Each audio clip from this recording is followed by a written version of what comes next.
Salut à toi, j'espère que tu vas bien, j'espère que tout se passe très bien dans ta vie. Je suis le docteur Emmanuel Ngara, si tu ne me connais pas encore.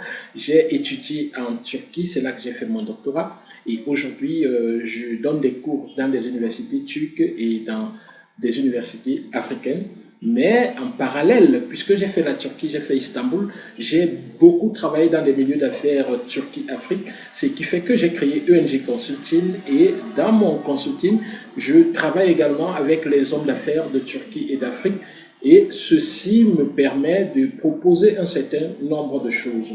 J'ai également découvert la Chine qui m'a permis d'avancer très rapidement dans mes affaires et de faire avancer mes clients. Ce qui fait qu'aujourd'hui, je travaille également avec les hommes d'affaires chinois pour développer leur business en Afrique et les hommes d'affaires africains qui s'intéressent aux produits de la Chine. Donc voilà, c'est dans ce cadre que je te propose cette vidéo où je vais te parler du top 5 des produits de la Turquie et de la Chine pour booster ton business. Donc, produit numéro 1, je te dirais que ce sont les vêtements et les accessoires. Au niveau des vêtements et des accessoires, vous pouvez avoir les vêtements enfants.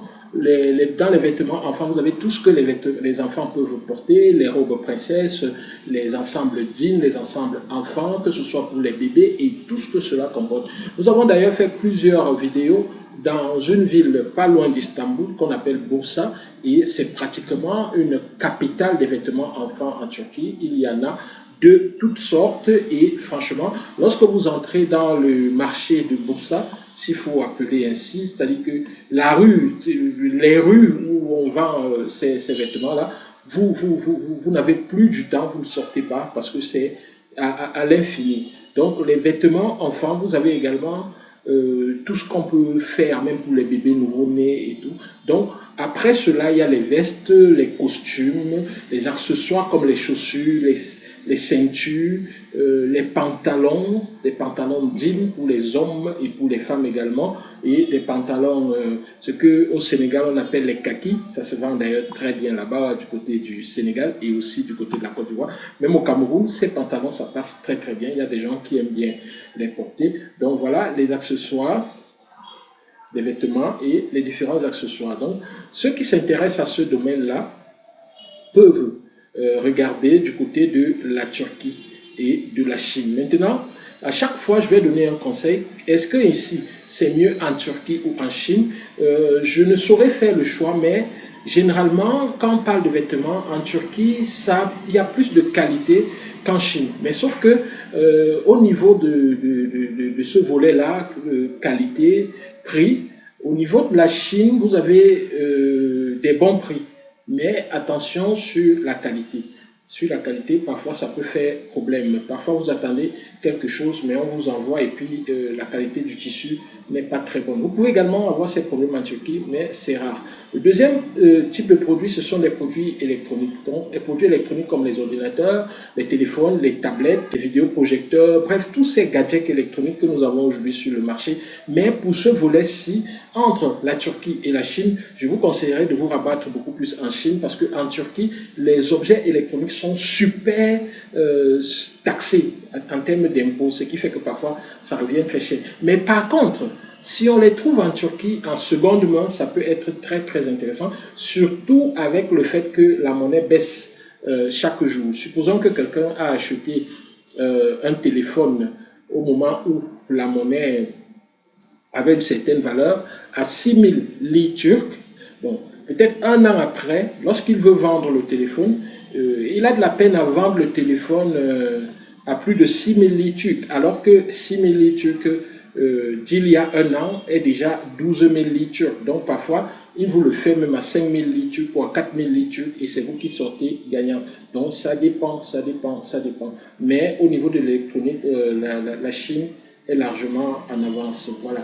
Les produits d'emballage maintenant. Dans les produits d'emballage, vous savez, dans les affaires, lorsqu'on est entrepreneur, tout ce qu'on crée, on a besoin d'emballer. Et pour bien emballer, il faut des bons emballages. Parfois, l'emballage coûte même plus cher que le produit. Les expériences ont montré, par exemple, que lorsqu'on fabrique les parfums, ce n'est pas nécessairement l'odeur du parfum que le client achète. C'est beaucoup plus d'abord l'emballage.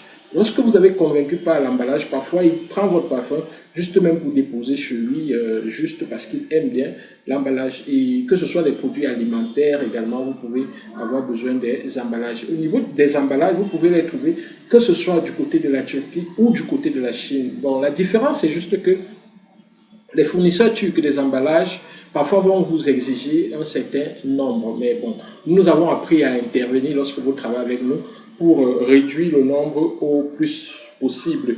Mais généralement, il peut vous demander de commencer avec 1000. Parfois, si vous n'êtes pas prêt à commencer avec 1000, ça peut poser problème. Par contre, en Chine, même si vous voulez lancer avec 100, avec votre nom, parfois c'est très possible, ce qui fait que lorsque vous avez lancé comme ça et vous développez votre marché, le fournisseur sera toujours auprès de vous. Le produit numéro 4, c'est les produits cosmétiques. Dans les produits cosmétiques, il y a les parfums, il y a les laits de toilette, il y a les lingettes, il y a plusieurs produits cosmétiques comme ça que vous pouvez trouver sur les marchés. On peut même mettre dedans les papiers hygiéniques, les couches bébés, bref, tout ce que vous pouvez avoir, les serviettes hygiéniques également. Vous pouvez avoir plusieurs types de produits comme ça. Et dans ce domaine des produits cosmétiques, dans ce domaine justement, il y a très souvent des très bonnes foires en Turquie dans le domaine des produits cosmétiques. Nous avons d'ailleurs un événement en début octobre. Nous allons vous inviter, nous allons en parler sur cette chaîne également. C'est pour ça que si vous n'êtes pas abonné, je vous demande de vous abonner parce que nous allons en parler ici sur cette chaîne. Donc cet événement-là, c'est Turkish Business Connect. Nous allons inviter un certain nombre d'entrepreneurs du monde entier en Turquie. Il n'y a que 10 places, donc lorsque ça sera lancé, il faudra réserver votre place si vous êtes intéressé. L'événement sera certainement du 28 septembre au 5 octobre 2024 et ça sera chaud, seulement 10 places. Le cinquième produit, ce sont les produits érotiques, c'est-à-dire dans les produits érotiques, on peut mettre la lingerie intime, les sextoys, et tout ce qui va avec. Et même, bon, on peut mettre aussi la lingerie si vous voulez, mais toujours est-il que les produits érotiques, ça marche bien. Il y a également les produits aphrodisiaques. Les produits aphrodisiaques, là on a le thé aphrodisiaque, le café aphrodisiaque, bref un certain nombre de choses, même des chocolats aphrodisiaques, des bonbons aphrodisiaques, pour les hommes ainsi que pour les femmes. Donc ici, que ce soit en Turquie, que ce soit en Chine, ça marche très bien. Mais sauf que parfois, on est réticent à consommer ces produits qui viennent de Chine parce qu'on se dit, on ne sait pas trop ce qu'on a mis dedans. En Turquie, parfois, il y a quand même le contrôle qualité, ce qui fait qu'on on a moins peur de les consommer. Donc, à ce niveau-là, vous pouvez faire le bémol et peut-être la Turquie va pencher. Mais toujours est-il que si vous êtes intéressé par le business et que vous commencez par l'un de ces 5 secteurs que j'ai indiqués, vous pouvez y aller très vite et faire de très très bonnes affaires. Sur ce, je vous dis merci d'avoir suivi la vidéo. On se retrouve pour une prochaine vidéo. Si vous avez des thèmes, si vous avez quelque chose de particulier que vous voulez savoir, n'hésitez pas à nous proposer ça en commentaire. Nous pourrons travailler une vidéo là-dessus et la partager sur cette chaîne. N'oubliez pas que nous sommes là d'abord pour vous. Nous prenons notre temps, nous faisons des vidéos en fonction des thèmes que vous nous envoyez et nous savons bien sûr qu'il y a beaucoup de choses à découvrir et à savoir. Merci et à très bientôt.